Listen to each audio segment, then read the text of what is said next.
Hello guys, welcome back to the channel. In this today's tutorial, I'm going to show you how we can turn our video into a Venom using AI.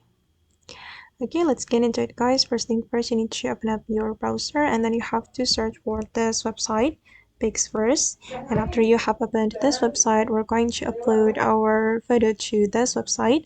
I'm going to click on image and I'm just going to select, for example, this one. I'm going to turn this photo to Venom. Okay, now the photo has been uploaded and I'm going to go to the effect.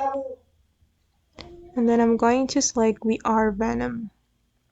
Okay, then you can choose the duration right here. I'm just going to select 8 seconds and I'm going to click on create. Okay, and we just need to wait for a moment until the Venom has been created. As you can see that my video is in queue.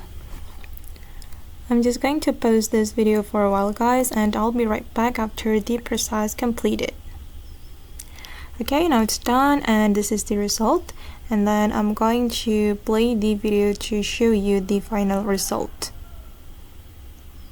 Okay, this is the Venom video, and if you want to download the video, you just need to click on the download menu right here guys. Click on the download and the video will be saved to your device. Okay guys, and that's all the way to transform our photo into a Venom video. I hope this tutorial will be useful for you. Thank you so much for watching and see you in the next video guys.